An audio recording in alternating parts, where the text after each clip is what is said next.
Bonjour tout le monde et re-bienvenue sur Chai et Cosmos, la chaîne où on parle d'astronomie et d'astrophysique avec un thé ou un chocolat chaud parce que c'est relax, c'est pas lourd. Moi, je vous parle de ça comme que moi je l'ai appris, je ne travaille pas là-dedans, je n'ai pas étudié là-dedans, je fais juste beaucoup de recherches et je vous l'explique de la façon que moi je l'ai compris. Le but, c'est vraiment de vulgariser tout ce qui a rapport à l'astronomie et l'astrophysique pour monsieur et madame tout le monde, parce que je pense que c'est important de connaître d'où on vient et où on vit. Aujourd'hui, on va parler de Mercure. Après avoir parlé du système solaire, du Soleil, de la Lune, on va y aller avec les planètes. Donc aujourd'hui, c'est Mercure. Qu'est-ce qu'il y a à savoir à propos de Mercure?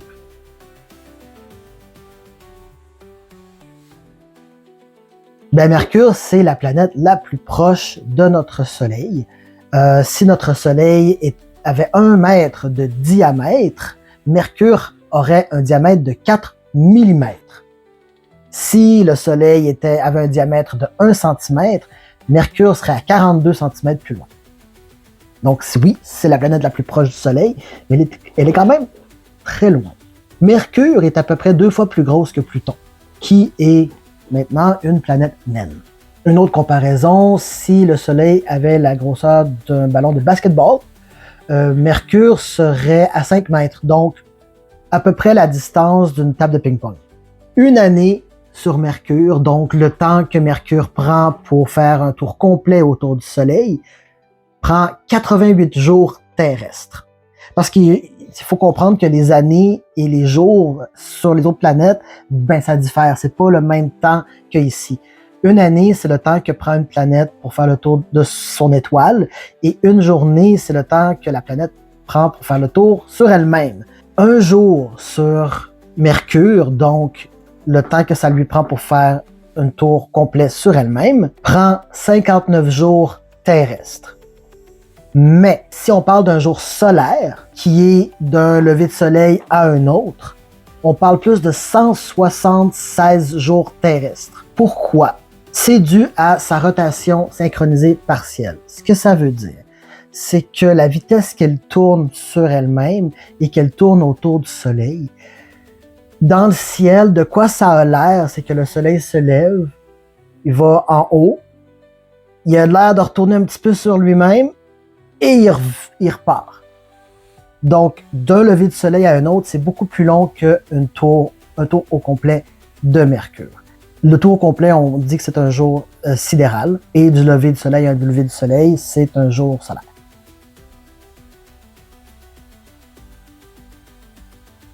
Pendant la journée sur Mercure, donc la phase de Mercure qui est face au soleil, les températures peuvent aller jusqu'à 430 degrés Celsius, ce qui est assez chaud pour faire fondre du plomb.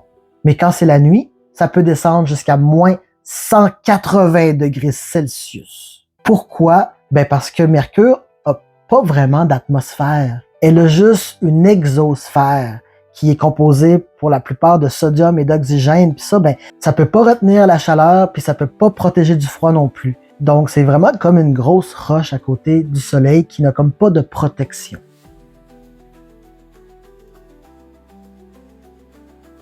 Ce qui est intéressant aussi de savoir à propos de Mercure, c'est que son orbite n'est pas rond. Il est en ovale. Et cette orbite en ovale-là, elle est due en partie à Jupiter, qui, à cause de sa grosseur, influence un petit peu les autres planètes et leurs orbites, puis ça augmente un petit peu la forme ovale de l'orbite de Mercure.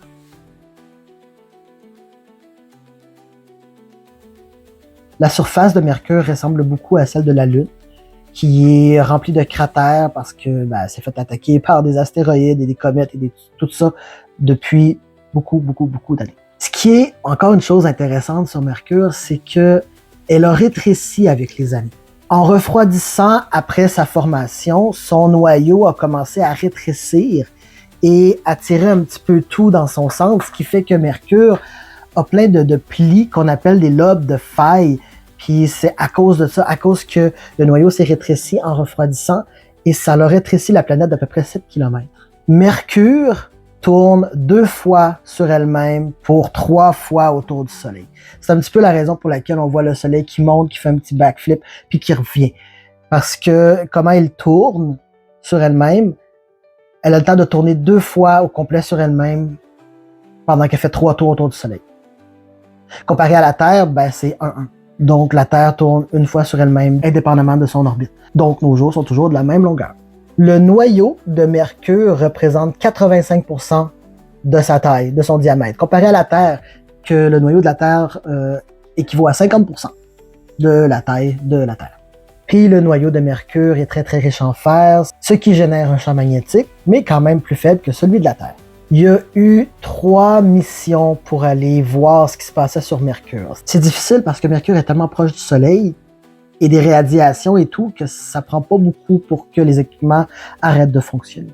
La première mission était en 1974-1975. C'était pour prendre des photos de la surface de Mercure. Ensuite, on a eu Messenger de 2004 à 2015 qui était fait pour voir en fait c'était quoi les composés chimiques de la planète. Et il y a aussi la mission Bepi-Colombo qui a été lancée en 2018 qui devrait atteindre Mercure en 2025, donc cette année, pour étudier son noyau, ses failles et son champ magnétique.